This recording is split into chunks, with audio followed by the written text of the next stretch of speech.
Ibu, selamat pagi teman-teman. Saya Muhammad Rafi dengan NIM 0320101035 akan menjelaskan sistem integumen. Sistem integumen merupakan sistem yang paling luas yang berfungsi sebagai pelindung tubuh terhadap bahaya bahan kimia, cahaya matahari, mikroorganisme, dan menjaga keseimbangan tubuh. Saya akan menjelaskan anatomi dan fisiologinya.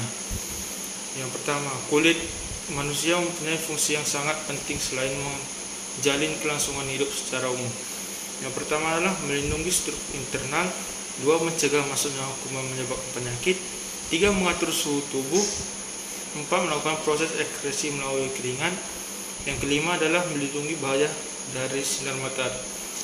Terdapat beberapa lapisan pada kulit, yaitu epidermis. Lapisan epidermis merupakan lapisan terluar dari kulit. Terdapat unsur utama yaitu 4 jenis sel. Yang satu, sel keronis, yang dimana sel tersebut memproduksi kreatinin, yang yaitu protein yang memberi kekuatan, fleksibilitas, dan anti air. Kedua, sel melanosit, yang dimana sel ini memproduksi melanin, yaitu pigmen gelap yang memberikan warna kulit dan melindungi kulit dari reproduksi. 3. Sel Merkel, yang dimana sel ini berkaitan dengan indera sentuhan. Yang keempat, sel Langerhans, yang dimana sel ini membentuk sistem kekebalan tubuh. Lapisan epidermis terdiri atas beberapa lapisan, yaitu 1. Stratum corneum, yang dimana lapisan ini terdiri dari lapisan sel tanduk atau kreatinin yang efektif untuk mencegah penguapan air dan lapisan yang lebih dalam. Yang kedua, stratum lycium, yang dimana lapisan ini merupakan lapisan pelindung yang mencegah kulit dari kerusakan sinar ultraviolet. Yang ketiga, stratum granuleosum, lapisan ini merupakan tempat sel-sel kulit menghasilkan lemak dan molekul lainnya. Lapisan ini juga menghalangi masuknya beberapa benda asing seperti kuman dan bahan kimia ke dalam tubuh. Yang keempat, stratum spinosum, pada lapisan ini terdapat keratinosit yang baru terbentuk dan fungsinya untuk memperkuat protein. Selain itu terdapat Langerhans yang mencegah infeksi bakteri atau virus pada kulit. Yang kelima, stratum basale, lapisan ini merupakan lapisan terdalam epidermis yang aktif membentuk sel kulit. Pada lapisan ini terdapat melanosit. Yang kedua, lapisan dermis. Lapisan dermis ini terdapat penyusun utama, yaitu kolagen sebagai protein kuat. Yang kedua, serat rotikuler sebagai serat protein yang berfungsi sebagai penyokong. Yang ketiga, sweet elastis sebagai protein yang berperan dalam elastis kulit. Dan terdapat beberapa lapisan pada dermis, yaitu lapisan papilaredermis merupakan lapisan jaringan okai longgar yang berperan dalam peremajaan dan pengandangan unsur-unsur kulit. Yang kedua, lapisan auriculum dermis. Lapisan ini merupakan jaringan ikat pada yang dapat membuat kulit lebih kecil. Struktur dari dermis yaitu 1. Kelenjar sebabacea terletak di bawah permukaan kulit.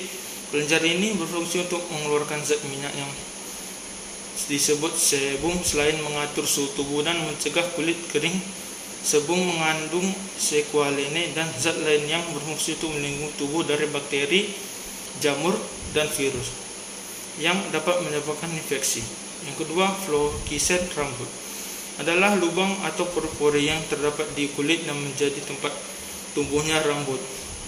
Sebagai tempat pertumbuhan rambut, folikel terletak di epidermis, lapisan terluar dari kulit yang menonjol ke lapisan ini bawahnya atau dermis. Kulit manusia memiliki folikel rambut dalam jumlah yang sangat banyak.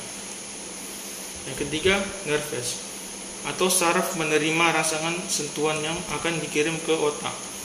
Ada 23 ujung saraf yang peka tekanan, 25 serabut saraf pembungkus dasar rambut terangsang jika rambut tersentuh, ada 26 ujung saraf bebas dalam epidermis peka terhadap rasa nyeri, dan ada 27 respondor dingin. Ada yang kepada sweat gland. Kelenjar keringat terbagi menjadi 2 tipe, yaitu kelenjar keringat ekrin tersebar di seluruh tubuh kecuali klub penis lapisan dalam telinga luar, telapak tangan, telapak kaki, dan dahi. Yang kedua, kelenjar keringat epokrin merupakan kelenjar keringat yang besar yang dapat ditemukan pada ketiak kulit, puting payudara, kulit sekitar kelamin, dan dubur. 3. Lapisan hipodermis. Lapisan ini merupakan lapisan paling bawah kulit atau fascia superficialis yang terdiri dari jaringan pengikat longgar dan bagian yang orange kekuningan, merupakan lobus lemak yang merata pada hipodermis sehingga membentuk bantalan lemak panniculus epidosus, dan lapisan hipodermis ini terdapat pembuluh vena dan arteri saraf yang terjalan sejajar dengan permukaan kulit di bawah dermis. Seperti yang kita ketahui, kulit merupakan alat ekskresi. Nah, ekskresi ini akan mengeluarkan keringat yang terjadi saat suhu tubuh meningkat. Dan terdapat kelenjar-kelenjar keringat, yaitu yang terbagi menjadi dua, yaitu kelenjar ekrin, kelenjar yang akan mengeluarkan garam, asam urena, amonia yang dihasilkan dari proses metabolisme nitrogen dari dalam tubuh. Yang kedua adalah kelenjar epokrin yang akan menghasilkan atau mengeluarkan keringat yang mengandung protein yang berlemak. Keringat akan dikeluarkan melalui pori-pori ini, permukaan kulit, dan kemudian akan menyerap panas tubuh yang akan membuat suhu tubuh menjadi tetap. Sekian dari penjelasan saya. Selamat pagi Bu, terima kasih.